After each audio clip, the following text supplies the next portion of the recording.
Je m'appelle Frédéric Doré, je suis journaliste. Je n'étais pas prévu sur la conférence de Marc-André, mais on m'a alpagué à la sortie du train et on m'a dit tu viens parce que Marc-André est là. Donc je suis là. Sachez que cette conférence va être expédiée en 5 minutes parce que Marc-André et moi avons faim et on veut bouffer des tripes. Et on veut bouffer des tripes végétales, bien évidemment. Hein, oui. Ça n'existe pas. Ah, mais c'est là qu'il faut... Mesdames, Messieurs, vous êtes au 3e ou 4e jour de la Journée mondiale des sols, qui, comme son nom l'indique, dure une semaine. Voilà, ça fait depuis 2014 que ce paradoxe existe. La Journée mondiale des sols dure une semaine, mais JMS était mieux que SMS. Et donc, voilà, ça ne marche pas bien, c'est une blague à la con. Donc tout à l'heure, vendredi, j'ai animé les 4 webinaires sur les données que l'on peut tirer des sols et ce que l'on en peut faire. Et entre-temps, il y a eu de la fausse pédologique, il y a eu de la science participative, il y a eu plein de choses à la fois de l'académique, de la conférence, du terrain. J'ai tout bon jusqu'à présent, Sophie? Pardon? Et à l'école cet après-midi, voilà, j'étais pas là vu que j'étais dans le train. Et donc la conférence avec Marc-André Sellos, et demain et après-demain, on aura de la plénière, de la conférence à Caen, puis à Rouen, et ainsi également que des ateliers sur le terrain demain après-midi. Vous êtes tous évidemment passionnés par moi. C'est pour ça que vous êtes venus.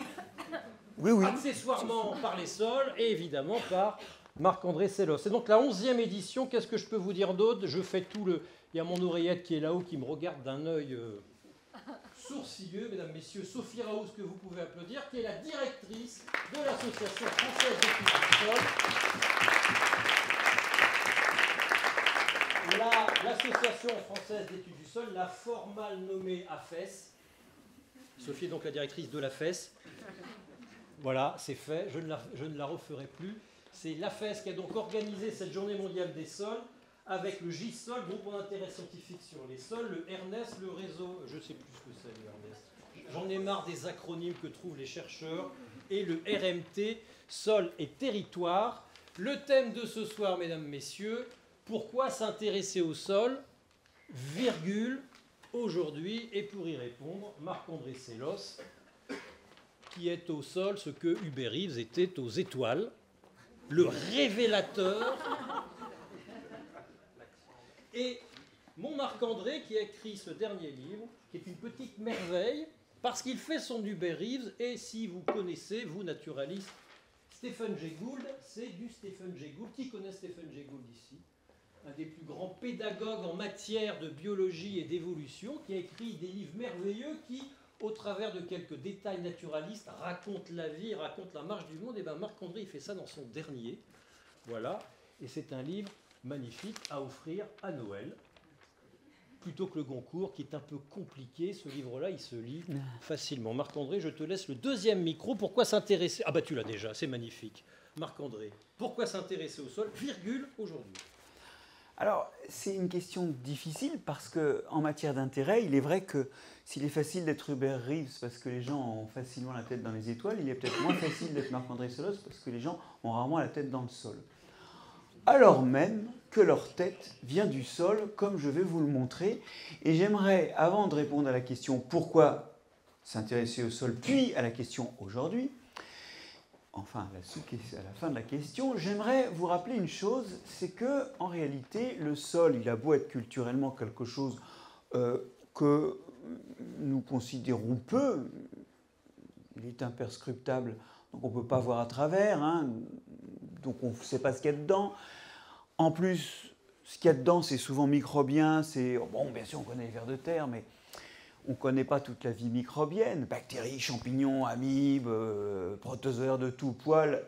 Je vais vous dire, ce qu'on ne connaît pas en particulier en science aujourd'hui, c'est les virus du sol. On sait bien que toutes les espèces du sol ont entre 5 et 10 espèces de virus qui leur sont spécifiques. On n'a pas beaucoup d'histoires à raconter sur les sols, sauf celle de Claverie et Raoult, qui ont trouvé des virus géants dans les sols, qui sont en fait des virus d'amibes. Voilà, Raoult, c'est un ami qui travaille à Marseille. Voilà. Celui-là. C'était l'époque où il faisait de la science. Oui. Et après, bon, oui, c'est ça. C'était avant qu'il se gélatinifie. Donc, revenons à ça.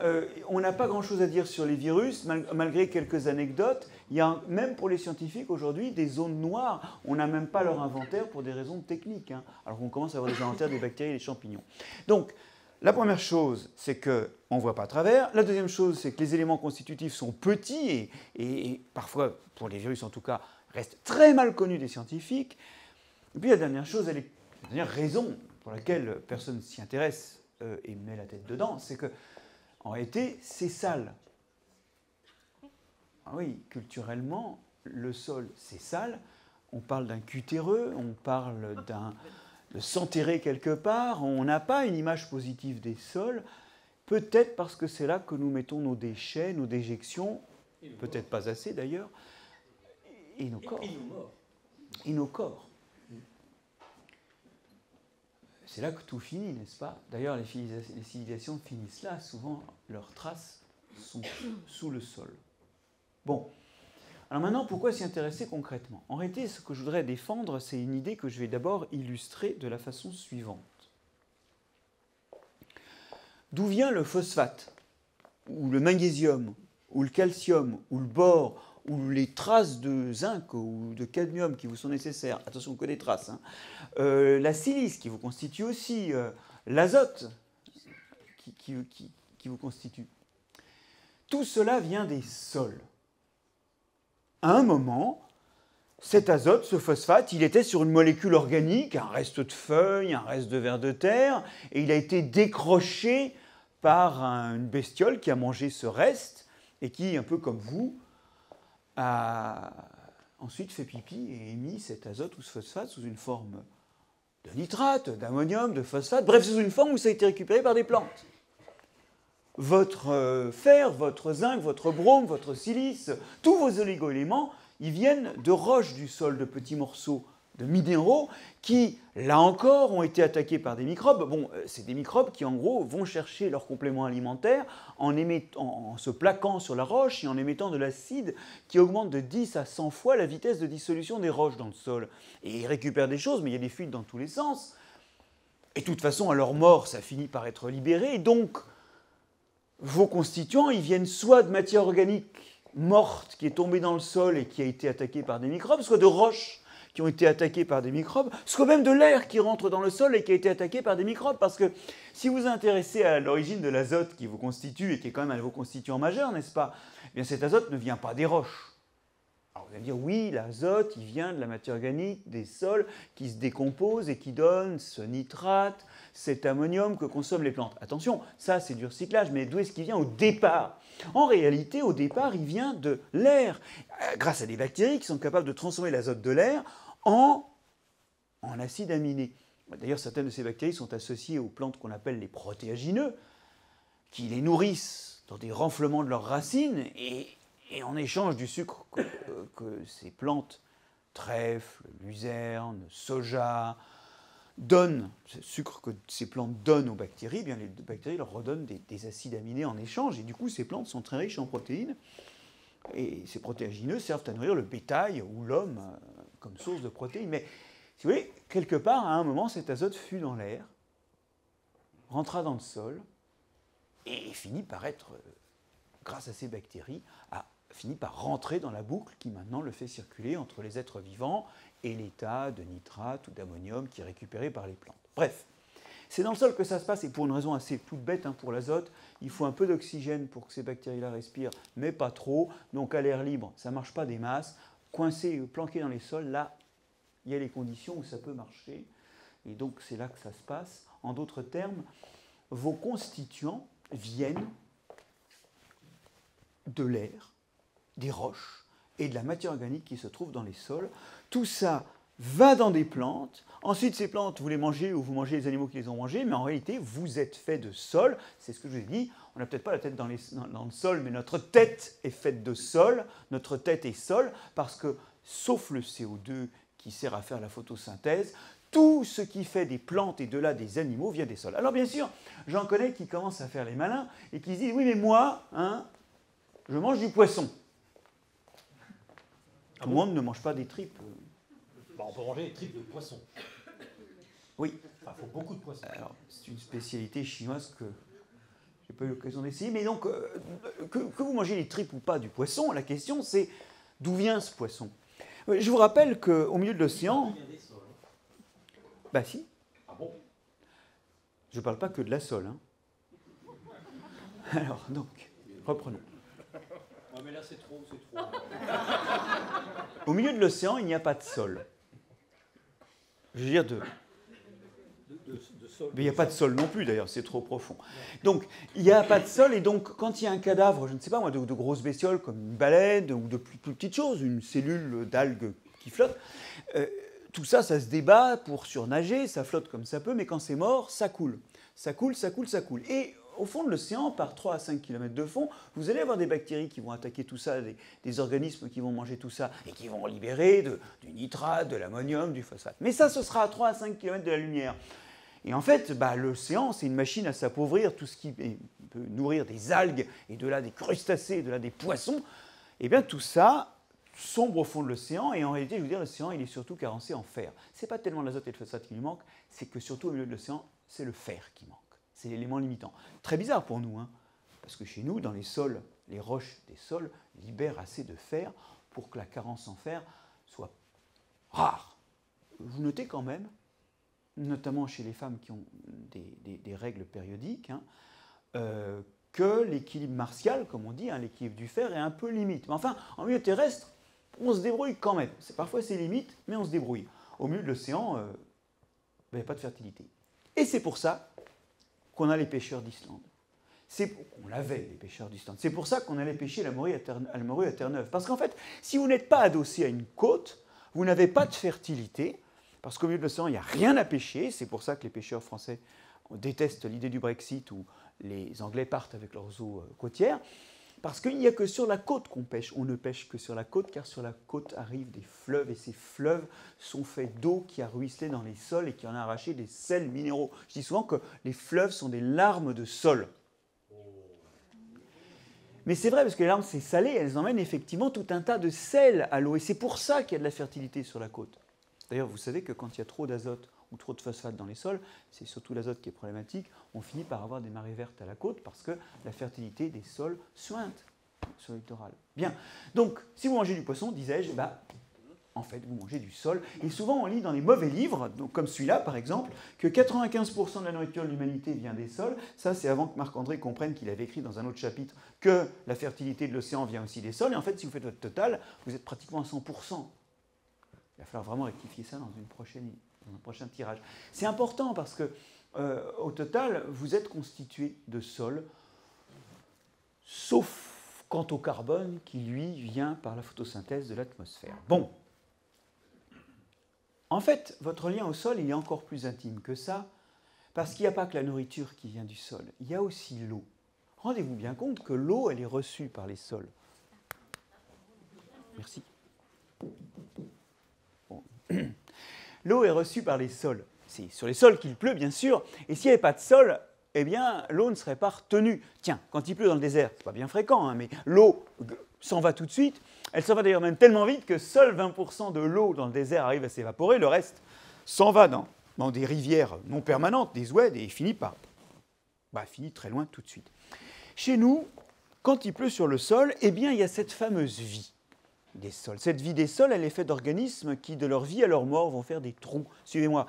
Il y a des vers de terre qui circulent, il y a des acariens, il y a toute la vie animale qui fait des trous en se déplaçant, mais ce n'est pas tout. Je mentionnais les amibes tout à l'heure. Alors, je vais peut-être m'arrêter 2 secondes sur les amibes, parce que le trou d'amibe, c'est quand même un trou intéressant. Ce sont des organismes faits d'une cellule qui fait entre 10 et 100 millièmes de millimètre, et qui se déforme. Cette déformation lui permet d'avaler, d'englober, de phagocyter, on dit techniquement, des bactéries dont elle se nourrit, et ce déplacement fait des micro-trous. De temps à autre, elle est comme vous et moi, ce qu'elle a mangé, du coup, elle grossit un peu, mais en même temps, elle fait de l'urine. Ça, c'est ce qui recycle beaucoup d'azote bactérien pour les plantes. Et d'ailleurs, on dit même que s'il n'y a pas d'amibes, les bactéries mangeraient tout l'azote des plantes et il n'y aurait pas de plantes. Et en fait, tout collapserait, bien sûr. Donc elles sont vraiment importantes en tant que régulateurs de la quantité de bactéries et de la quantité d'azote disponible pour les plantes. Ça, c'est un petit peu pointu. Mais surtout, elles font pipi, donc, et puis elles font des fesses, elles rejettent les cadavres de ce qu'elles ont mangé. Et donc elles avancent en poussant les parois du sol. C'est beau, hein. Tu peux le faire façon. Alors je vais peut-être pas le faire totalement parce que de temps à autre elles chient littéralement, hein, elles expulsent un cadavre de bactéries. Et donc elles font un trou. Ou ben non là. On va quand même rester. Voilà. Je ne suis pas une amibe complète. Alors les amibes d'ailleurs, par parenthèse, vous connaissez de façon amusante des amibes exceptionnellement grandes, ce sont les blobs. Et vous connaissez les formes anecdotiques, négligeant par là que dans un gramme de sol, vous avez plusieurs centaines d'espèces d'amibes, mais de très petite taille, la taille standard d'une amibe, une fois de plus, 10 à 100 millièmes de millimètre. Donc, ces amibes font des petits trous. Il y a des bactéries qui se déplacent et qui font des petits trous. Et donc, tout ce qui se déplace fait des trous, mais il ne faut pas oublier que même ce qui ne se déplace pas fait des trous, parce que quand une racine meurt, ou quand un filament microscopique de champignon meurt, eh bien, ça s'affaisse. Et alors, c'est encore un trou qui est génial, parce qu'il a été fait en poussant. Donc, vous avez tassé les parois, ce qui stabilise les choses. Rappelez-vous, quand vous voulez stabiliser un château de sable, hein, vous tapotez, vous tassez.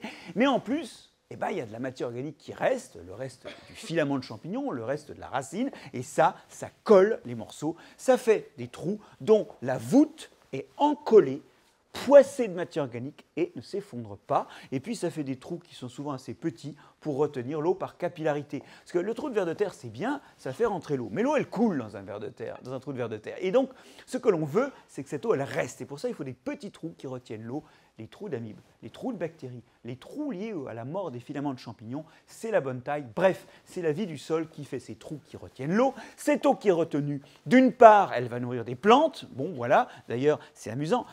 60 à 80% de l'eau va repartir par évaporation dans les plantes. Oui, vous m'entendez bien. Chez nous, où il y a des plantes, l'évaporation est inversement proportionnelle à ce qu'elle est dans le désert. C'est-à-dire que dans le désert, vous avez 80% de l'eau qui part par ruissellement. Chez nous, c'est 60 à 80% de l'eau qui part par évaporation. Pas grave, hein, ça pleut plus loin. Et ça, c'est plutôt bon d'ailleurs. Et puis, il reste 20% de l'eau qui n'est pas capturée par les plantes. Enfin, 20 à 40% de l'eau qui n'est pas capturée par les plantes et qui va lentement s'écouler vers les nappes phréatiques ou vers les rivières où vous buvez. Oui, des fois, c'est des sources, ok, mais tout ça vient des sols. Et dans ce transfert dans les sols, cette eau, non seulement il y a eu un rôle quantitatif, c'est que l'eau ne s'en va pas tout de suite, elle est stockée et vous avez en permanence de l'eau qui arrive dans les rivières ou dans les sources, enfin, sauf une déviance climatique extrême, mais surtout cette eau, entre-temps, elle a été filtrée. Filtrée par des trous petits qui filtrent les particules qu'a pu drainer la pluie, mais aussi il faut que vous compreniez que l'air est plein de molécules un peu bizarres, notamment toutes ces molécules qu'émettent les plantes. Je ne sais pas si vous avez observé, mais plus on regarde loin, plus le regard porte loin, plus souvent le paysage est nimbé de bleu. La ligne bleue des Vosges, et tu vas nous dire d'où ça vient. C'est pas patriotique à la base. Bah non, c'est juste une constatation, c'est que quand l'horizon est plus haut, on voit plus loin, parce que ça ne disparaît pas avec la courbure de la Terre. Et là, quand on voit très loin une montagne, comme les Vosges, eh bien, on a des grandes distances, et là, le bleu devient intense, enfin le bleuâtre. Et en fait, ce sont des terpènes émis par les plantes, des molécules. Les plantes émettent quand même 9 fois plus de matière dans l'atmosphère que l'homme, hein. C'est les premiers polluants de l'atmosphère, si l'on veut. Elles émettent des terpènes qui sont photoprotecteurs, qui repoussent les herbivores, qui ont des rôles d'alerte, bref, plein de fonctions physiologiques qui construisent l'air autour d'elles et qui rendent l'air plus utilisable et plus sain et plus défensif pour elles. Et ça revient avec la pluie sur Terre et ce n'est pas très très bon pour la santé. Et c'est pas grave parce que dans le sol, il y a tout un tas de microbes qui vont détruire les molécules organiques. Pour vous donner une idée du pouvoir du sol pour détruire à peu près toutes les matières organiques, je vais vous donner un chiffre. On compte que sur le flux de pesticides qui arrivent au sol, 80% sont détruits dans l'année par la vie des sols en moyenne. Alors le problème, eh ben, c'est qu'il en reste. Donc 10%. Les produits de dégradation, c'est 80%. Alors là, on parle d'une dégradation totale. Après, il reste effectivement une dizaine de pourcents intacts ou plus souvent à l'état de résidus de dégradation, de produits dérivés, et il y en a 7% qui partent vers les rivières, et s'il vous manque 3%, c'est la marge d'incertitude de ce calcul, ou de cette estimation basée publié dans Nature il y a 1 an, est basé sur l'étude, en gros, du tiers de la surface agricole mondiale. Alors, ça veut dire qu'en fait, ils ont des capacités d'épuration chimique absolument énormes. Et donc, la qualité et la quantité de l'eau, c'est les sols, c'est vous. Bah oui, c'est vous, parce que sans eau, hein, je vous rappelle que vous êtes surtout fait d'eau, et cette eau vient des sols, et sa qualité peut faire votre santé. Et là, une fois qu'on a dit ça, on comprend que s'intéresser au sol, c'est s'intéresser à l'homme. Je vais être très clair avec vous. Vous prenez une parcelle bien fertile de Normandie. Vous déversez dessus des métaux lourds, du cadmium et du zinc par exemple, avec un peu de plomb. Vous épandez des hydrocarbures polyaromatiques. Qu'est-ce qui va se passer? Des bactéries résistantes aux métaux lourds et dégradant ces molécules-là vont s'installer. Et si vous faites un micro-trottoir, elles vont vous dire « Alors là, c'est nettement mieux. Hein » Parce qu'avant, elles n'étaient tout simplement pas compétitives, elles n'avaient pas à manger, elles étaient exclues par les habitants ordinaires des sols. La différence, elle est pour nous. Ce qui poussera dessus, il ne faudra surtout pas le manger, et l'eau qui aura circulé là, il ne faudra surtout pas la boire. Vous y êtes? En réalité, on ne se bat pas pour les sols, nous autres. On se bat pour l'homme. Alors après, on a l'air, parce qu'on s'exprime mal, on dit « Attention, il faut sauver les sols. Les sols sont morts, venons au secours des sols. » Mais non! On vient au secours de la bouffe et de la qualité de la bouffe de nos enfants. Donc pourquoi s'intéresser au sol aujourd'hui? Je crois que la première partie de la question, pourquoi s'intéresser au sol, c'est clair, c'est un humanisme. C'est un humanisme, d'accord? Et maintenant, progressons, oui, pourquoi aujourd'hui? Alors, en fait, ce fonctionnement des sols que je vous ai raconté, il est génial et pourri. Il est génial parce que c'est comme ça que toujours les végétaux ont poussé et que les hommes sont nourris, mais il est un peu pourri parce qu'il n'y a quand même pas beaucoup à manger dans les sols. D'ailleurs, la preuve de ça, c'est que les plantes ne savent pas exploiter les sols tellement ils sont dilués. Je vais vous parler là, un instant de ce qui est l'objet d'étude de mon équipe. Donc, enfin, je dis mon équipe, mais c'est très possessif, d'une équipe qui se débrouille un peu sans moi, parce que je suis obligé d'aller un peu partout pour répondre aux invitations d'organisations comme la FES, donc je n'y suis pas souvent. Et ils sont, eux, autonomes, ils travaillent sur les mycorhizes, mes collègues au muséum. Et de même, à l'université de Gdansk, j'anime une autre équipe qui travaille aussi sur les mycorhizes, en Pologne. Et en fait, les mycorhizes, c'est quoi? C'est le fait que chez 9/10 des plantes, ce qu'on voit, nous, comme une racine, abrite en fait des filaments de champignons qui sont aussi présents dans le sol et qui vont augmenter le volume de sol exploré pour compenser la dilution du sol. Déjà, quand vous regardez l'appareil racinaire, et surtout quand vous l'avez en entier, hein, parce que quand on arrache une plante ou quand le vent arrache un arbre, les petites racines cassent. Quand vous avez vraiment pris une motte et rincé, vous voyez qu'il y a une masse de racines considérable, et donc il y a déjà une capacité propre d'exploration de la plante. 1/3 de la biomasse de la plante est souterrain en moyenne. Il y a une capacité d'exploration propre qui est considérable, mais en réalité, ça ne suffit pas.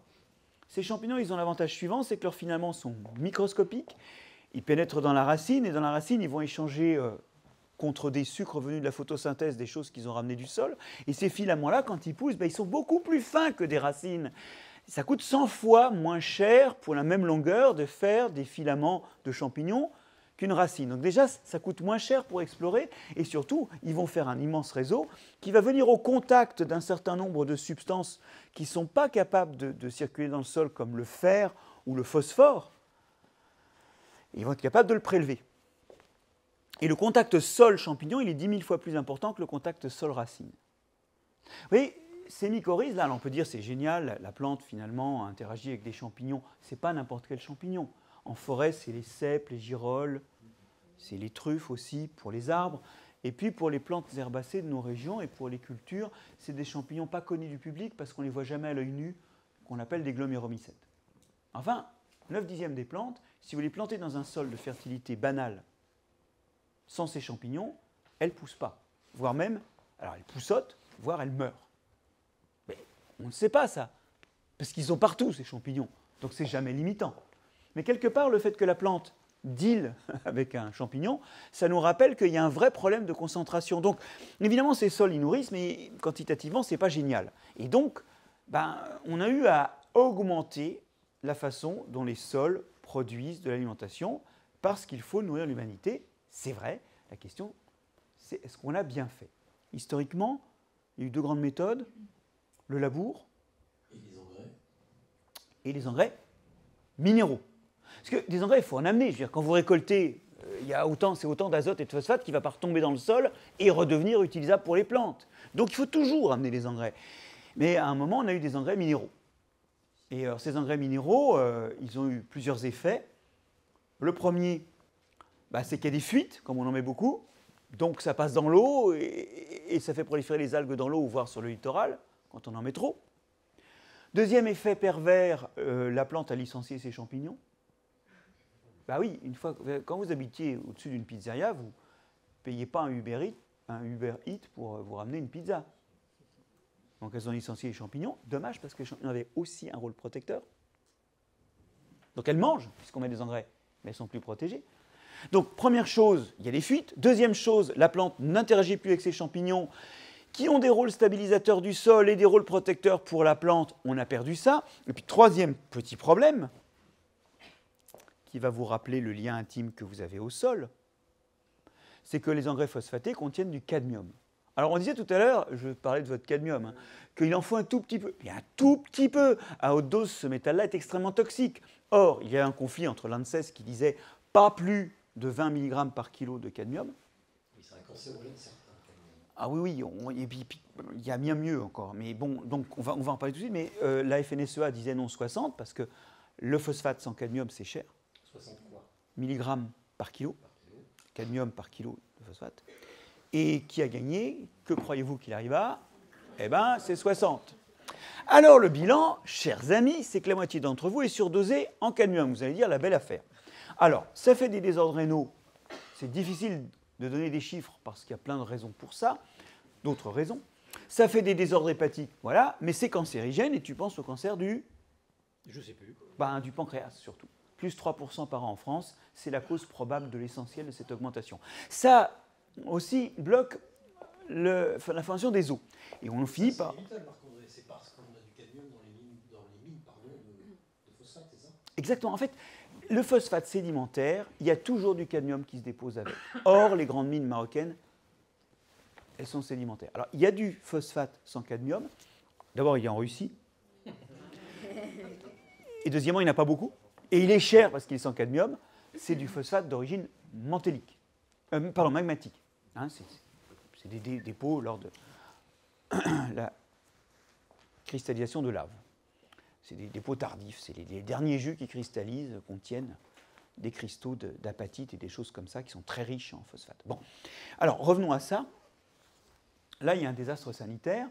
Et je termine. Le dernier problème, c'est l'ostéoporose, puisque ça bloque l'ossification. Et on pense que 30% des problèmes d'ostéoporose en France sont dus à l'excès de cadmium dans l'alimentation. Oui, parce que c'est moitié de la population qui est affectée, mais en réalité, ça augmente comme probabilité avec l'âge. Donc dans les vieux, tout le monde est plein de cadmium. Il n'y a pas d'autres sources de cadmium à part les phosphates? Ça pourrait expliquer ça? Non, en fait, sauf si vous êtes dans une région où vous avez des pollutions des sols aux métaux lourds et qu'il se trouve parmi ces métaux lourds du cadmium. Il n'y a rien qui vend.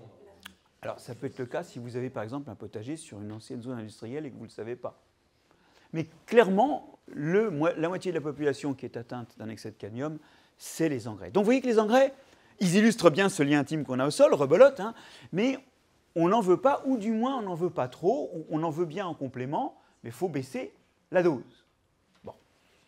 Alors, la solution, l'agriculture biologique l'a trouvée, qui n'utilise pas d'engrais synthétiques. Ah oui, j'ai oublié le quatrième problème pour les engrais, c'est que ça coûte cher à faire ou à transporter énergétiquement. Ça coûte cher d'extraire l'azote de l'air ou de transporter le phosphate, donc il y a un coût. On utilise beaucoup de gaz et on a vu pendant la guerre en Ukraine l'explosion du prix des engrais à cause de ça. Oui, il faut de l'énergie pour faire des engrais ou pour les transporter. Le bilan, c'est que ce n'est pas très bon pour l'effet de serre souvent. En tout cas, ça augmente la facture énergétique. Alors, donc, la façon de faire, c'est d'utiliser des engrais organiques, c'est-à-dire de donner au sol l'azote et le phosphate, puis aussi le soufre et tout un tas d'autres trucs, sous la forme organique. Et pour ça, il y a bien sûr le fait d'utiliser le fumier, et c'est là qu'on voit que l'élevage il a une fonction, c'est qu'il fait de la fumure. Mais souvent, alors je suis désolé, ceux qui savent déjà la réponse parce qu'ils m'ont entendu la donner, ils n'y aident pas les autres, on oublie quel est l'animal qui en France fait le plus de fumier.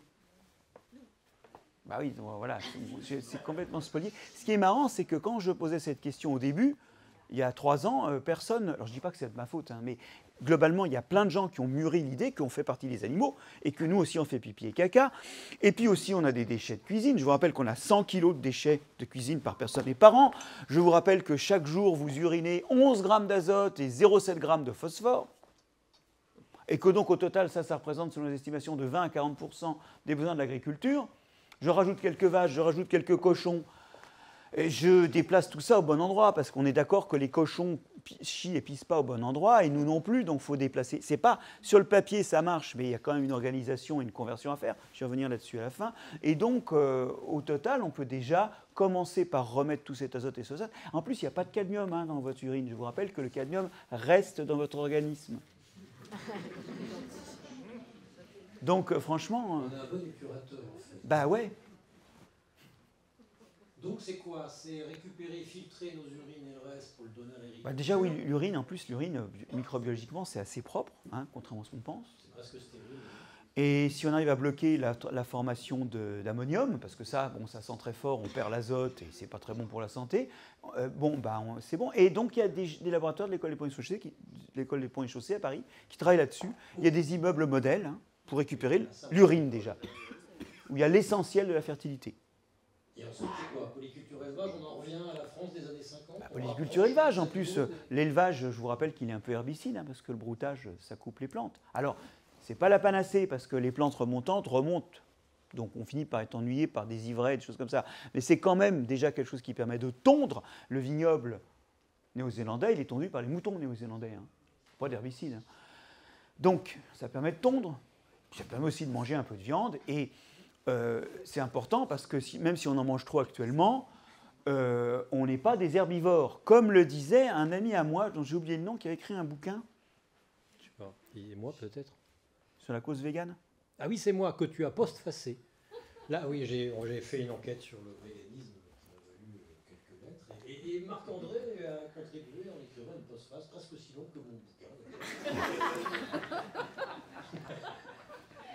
Mais pour être plus bref, pour le coup, il y a une place, même si les choix individuels alimentaires ne se discutent pas. C'est comme les choix sexuels, c'est chacun fait ce qu'il veut, du moment que ça n'abîme pas l'environnement. Mais clairement, on est omnivore et donc il y a un certain nombre de ressources qu'on trouve dans la viande et pas ailleurs, même si aujourd'hui on mange 5 fois trop de viande, il y a aussi une fonction alimentaire. Donc il y a plein de raisons. La vitamine B12 de la viande, on en trouve dans le sol. Oui, non, mais par exemple, ou les oméga 3, si tu manges des trucs, oui, tu peux aussi manger des plantes comme du lin ou des choses comme ça, enfin des graines de lin ou trouver des oméga 3. Mais ce que je veux dire, c'est que ce n'est pas aberrant l'élevage. La question, c'est quel élevage? Quelle quantité, où et comment on mène cet élevage. Bon, on ne va pas rentrer dans ce débat-là, mais l'idée, c'est quand même que, vous voyez, ce que je suis en train de dire, c'est qu'aujourd'hui, on peut fertiliser, c'est ce que fait l'agriculture biologique, en minimisant, voire même en supprimant en agriculture biologique, les engrais minéraux. À l'échelle du territoire, je doute qu'on y parvienne, encore que pour l'azote, on a un réservoir énorme qui sont ces fameuses protéagineuses qu'on serait bien inspiré de cultiver entre 2 saisons de récolte, de façon à utiliser l'hiver pour fixer de l'azote. Ce serait déjà ça de prix. Ça se développe, ça, quand même. Bah oui, ça se développe. Je te recommande d'atterrir à... Alors, c'est pas très bien de prendre l'avion, mais je te recommande d'atterrir à Roissy et de regarder le paysage et de compter le pourcentage de surface qui est brun. Donc pas semé et en plus laissé à l'érosion. Et là, tu verras, ça se développe, mais oui, c'est comme l'agriculture biologique. 10% de la surface agricole. Ça se développe. Mais le problème demeure. Alors, la deuxième chose qu'on a faite, outre les engrais, c'est le labour. Alors, il y a beaucoup de choses qu'on a mal faites. Je ne vais pas faire le détail, mais dans les grands problèmes, il y a ce labour. Alors, au début, le labour... Ça fait longtemps, le labour, c'était une révolution... ça dépend où. Dans l'histoire humaine. Ça dépend où, parce que les Amérindiens, ils n'avaient pas de fer, donc pas de charrue et pas d'animaux de trait. Donc, ils ne labouraient pas. Ils ont quand même fait des grandes civilisations. Ils ont nourri assez de gens pour trimballer des pierres et faire des gros tas qui sont des attractions touristiques, maintenant, des pyramides. Donc, en Eurasie, par contre, je suis d'accord, c'est un geste consubstantiel à l'agriculture, ça c'est clair. Et il a plein de bonnes fonctions. Il aère le sol. Bon, c'est des trous un peu merdiques parce qu'ils ne sont pas faits en poussant, ils ne sont pas consolidés à la matière unique, donc ils retombent, qu'à cela ne tienne, on relaboure. Deuxième chose, ça désherbe, sans produits chimiques. Et d'ailleurs, c'est comme ça que l'agriculture biologique désherbe. Hein. Bon. Enfin, en grande surface. En petite surface, on peut faire des paillages, on peut faire à la main. Bon. Donc, il désherbe. Ah oui, alors, il y a un petit détail, c'est qu'il y a des plantes qui sont adaptées à ça, et c'est des plantes qui, en fait, pour rentrer dans le sol, elles ont besoin qu'il y ait du labour. Les coquelicots, les nigelles, les gouttes de sang, les agrostèmes, toutes ces très très jolies plantes qu'on n'a plus à cause des herbicides, qui étaient jolies mais qui bouffaient quand même un peu la bouffe du blé et des semences. Il y a le coquelicot. Ces plantes-là, en fait, rentrent dans le sol grâce au labour. Puis elles traînent dans le sol en profondeur en fonction du labour, puis à un moment, elles reviennent assez près de la surface, et là, pof, elles germent. C'est pour ça que dans un champ où vous n'aviez pas de coquelicot, vous pouvez avoir l'année suivante une jonchée de coquelicots parce que des graines sont revenues en surface qui avaient commencé d'être enfouies 10, 15, 20 ans avant, on ne sait trop. Mais le truc, c'est que donc, il y a des plantes qui rentrent dans le sol et du coup, il va falloir relabourer. Vous commencez à sentir que l'effet herbicide et l'effet d'aération, bon. Ensuite, ça remonte la fertilité profonde, tout ce que l'eau a entraîné en profondeur du sol est remonté, c'est le travail que font habituellement, mais franchement, doucement et un peu mollement les vers de terre. Là, pouf, gros travail de vers de terre, d'ailleurs Darwin, dans son ouvrage sur la terre végétale et l'action des vers de terre, dit que le labour est un gigantesque travail de vers de terre. Bon, gigantesque, mais justement un peu violent, quoi. D'autant plus que les gros trous qui sont faits font que l'eau qui va passer transitoirement va tout réentraîner au fond, et que donc il va falloir relabourer. Donc vous comprenez qu'on laboure tous les ans, finalement, ou presque. Qui a labouré, labourera. Or, il advient qu'à cause du labour, vous tassez la base du sol, celle sur laquelle appuie la charrue. Vous faites une semelle de labour, qui fait qu'en fait, plus rien ne pénètre en profondeur, ni l'eau, ni les racines. Vous perdez le bas du sol. Et d'ailleurs, autour de Valence, et d'ailleurs, dans les Hauts-de-France, un des problèmes, c'est que la capacité de stockage des sols a été réduite par la semelle de labour. Je n'ai pas dit qu'il n'y aurait pas eu d'inondation. Elles eussent été moins boueuses. Parce qu'en surface, vous aérez le sol, et dans le temps où il est aéré avant qu'il se rebouche, tout ce qui n'est pas mort, alors les champignons meurent, les plantes meurent, bah oui, ça désherbe. Mais tout ce qui n'est pas mort, les bactéries, respirent à fond cet oxygène qui arrive, et donc commencent à manger plus gaillardement, puisqu'on peut respirer plus facilement, et détruit la matière organique du sol, c'est-à-dire ce stock de restes de plantes, d'animaux, ou surtout de microbes, qui, normalement, ne serait digéré que lentement. Or, la matière organique, c'est la colle du sol, donc vos trous sont moins stables, puisqu'il y a moins de colle, le sol lui-même est moins stable, en plus, il a perdu sa couverture, et il est déstructuré, il s'érode 10 à 20 fois plus vite que s'il n'était pas labouré. Alors, les 150, 250 premières années, le premier millénaire, ça va. C'est comme quand on saute du haut de la tour Eiffel, quand on passe au deuxième étage, ça va. Mais dans la zone méditerranéenne, où le labour, il est ancien et puis il se conjuguait en plus avec souvent du surpâturage. On évoquait ça tout à l'heure. Les sols, en fait, méditerranéens, que vous voyez qui sont tout caillouteux, en fait, c'est des sols dont il reste que la base. Ils se sont complètement érodés. Et ça fait longtemps, hein. C'est décrit dès l'Antiquité, ça. L'assèchement des sols en Corse, à Chypre, en Crète.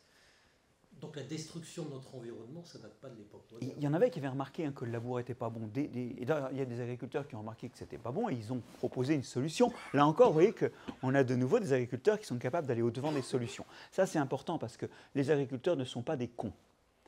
Ils sont manipulés par des circonstances et des gens qui leur donnent l'apparence de très gros cons. Mais ils ne sont pas cons. Et il y a des agriculteurs qui ne labourent plus.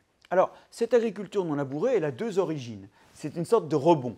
Elle commence avec l'invention des pesticides, le paraquat dans les années 50 en Angleterre. On dit, tiens, comme on a des herbicides, on n'a plus besoin de labourer. Et puis, ça rebondit au Brésil et en Amérique du Sud, où pratiquement 70% de la surface n'est plus labourée, parce qu'en fait, en milieu tropical, je n'ai pas le temps de m'étendre là-dessus, quand on laboure, le sol il se déstructure en 10-20 ans, et il disparaît en 10-20 ans. Et donc, là, il n'y avait pas le choix. Ça a aussi rebondi après le Dust Bowl aux États-Unis, où dans certaines régions, les techniques de labour et de travail du sol, c'était plutôt d'ailleurs un travail du sol post-labour, du dry farming, comme on appelait ça, a conduit à une érosion éolienne fameuse. Dans les années 30, les raisins de la colère. Raconte-nous ça un instant.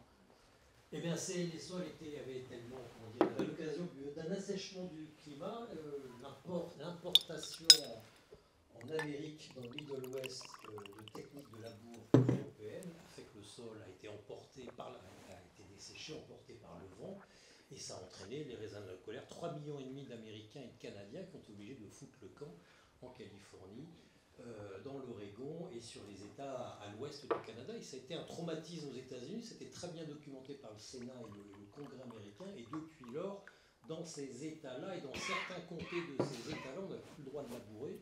Et quand on regarde les photos aériennes vous savez, des moissonneuses, pas des moissonneuses batteuses, des moissonneuses batteuses qui récoltent, juste derrière, il y a des semeurs, parce qu'on ne laboure pas.